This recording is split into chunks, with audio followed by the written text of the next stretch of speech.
I'm Joel Miller. And I'm Jamie Bennett. And this is Bad Books of the Bible. It's a podcast about a collection of books with a curious pedigree and an even stranger legacy.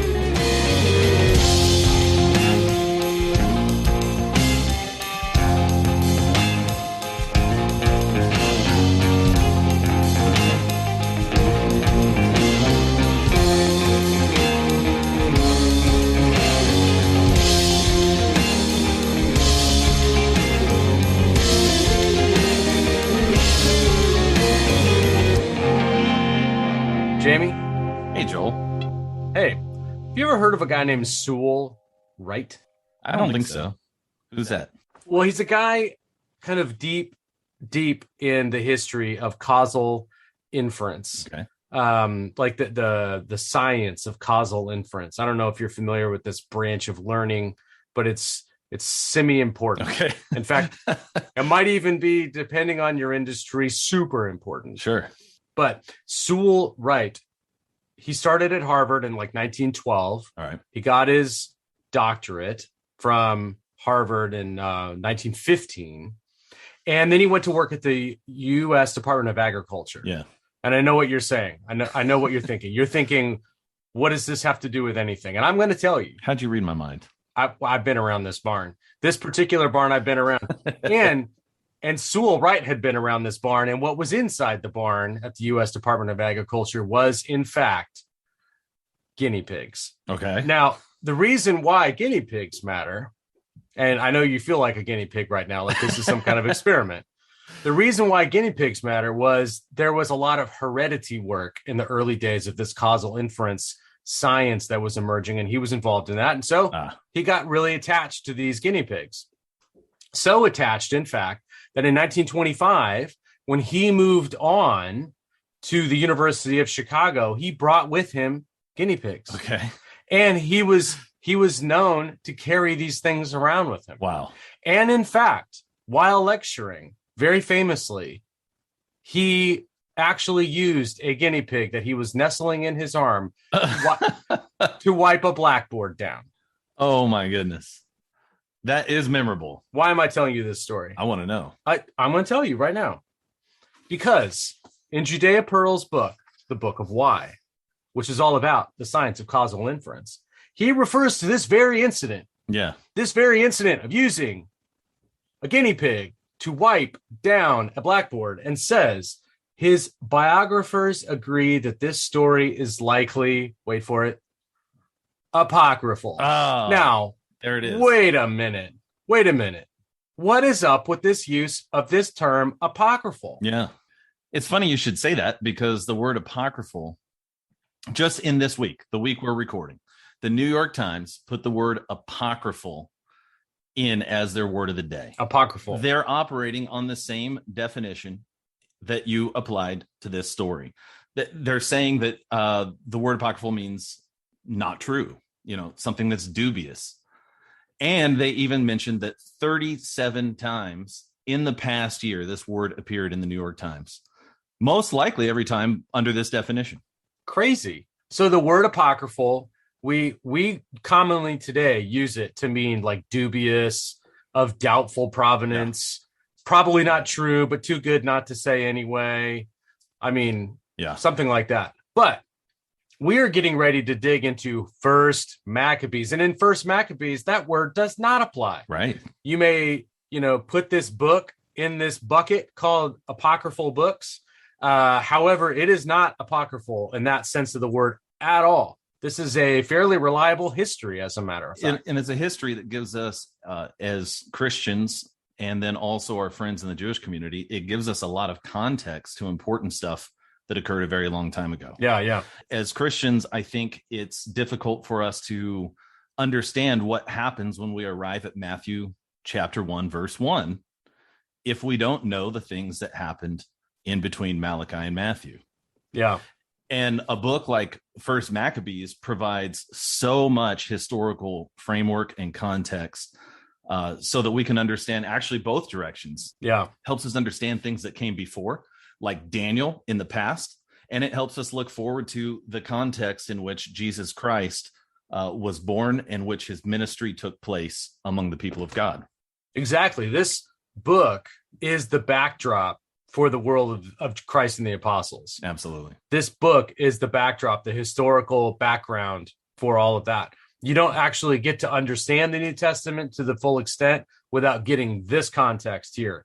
This is also a fascinating book in that it starts to show the Jewish world in a much wider world, not only looking to Western Europe in the form of Rome, which is like a direct player in the book of First Maccabees. Yeah. I mean, like, where do the Romans in the New Testament show up from? Why are they there? Sure. Oh, well, there's like some allusions to how that all began in First Maccabees.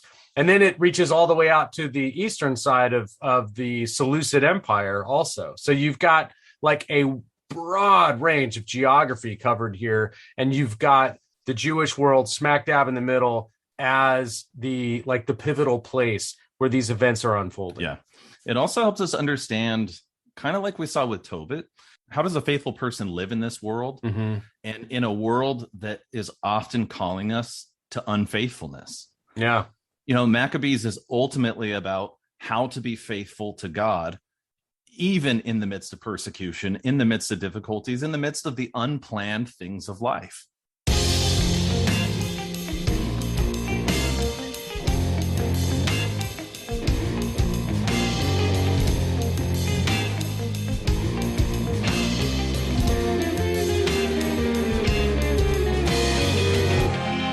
And as we'll see, as we start digging into Maccabees, First Maccabees, there's a lot of unplanned stuff that happens. This is like one of those stories. It encompasses, quite a lot of time, most of it a brief period, but there's a lot of context that comes into the book. And in this brief period, an intense amount of activity happens. Like this is like a movie. And it is a movie, like, imagine if Ridley Scott or Mel Gibson were directing the Bible. This is what you would get. You would get the book of Maccabees, and it would be intense. Yeah. It would be like edge of your seat. It would involve a lot of scenes that would make you like wince, and it would keep you excited the entire way. That's First Maccabees. And in the midst of that is this message of faithfulness and holding true to what you know to be true. Yeah.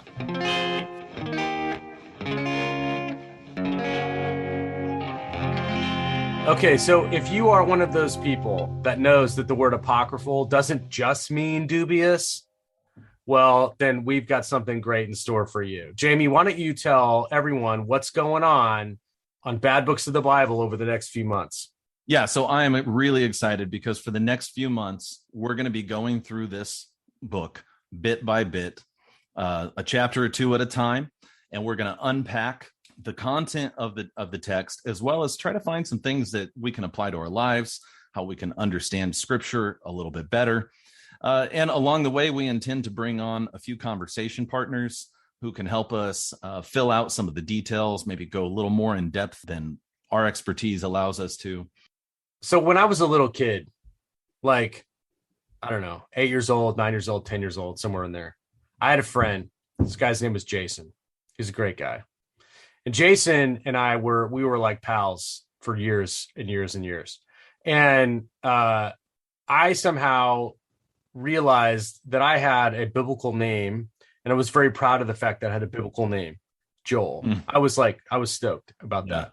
And I was somehow prideful, ironically, perhaps prideful that my name was in the Bible. And so I told him one day, I said, Jason, my name is better than yours because my name is in the Bible. And Jason said, my name's in the Bible too. And I said, Jason, I didn't have the word like bullcrap at the time to use. That wasn't in my vocabulary.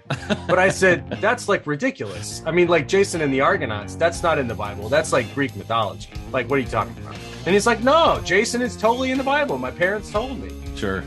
Well, Jason was right. Jason is in the Bible. He's in First Maccabees. Yes, he was. So, on behalf of Jason and all the other people that somehow got overlooked in the midst of all of this, whatever, you're going to want to listen to these amazing episodes that we have planned for you, and you're not going to want to miss them. So here's my suggestion. You go to badbooksofthebible.com, right now and you sign up for the newsletter, that'll give you the emails every week that not only give you the link to the episode, but also give you some show notes that'll just like help you get into the material a little bit more if you want to. Some goodies are in there. I can't tell you what kind of goodies because, well, that would be like telling you what you were getting for Christmas or Hanukkah. And why would we do that, really? So I'm not going to tell you.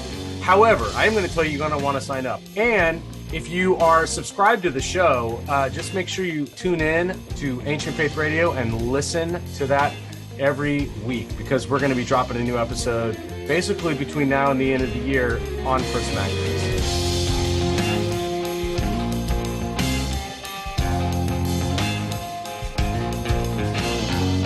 I'm Jamie Bennett. And I'm Joel Miller. And you've been listening to Bad Books of the Bible, a production of Ancient Faith Radio. Come back next week when we find out how successful Alexander the Great's succession plan was.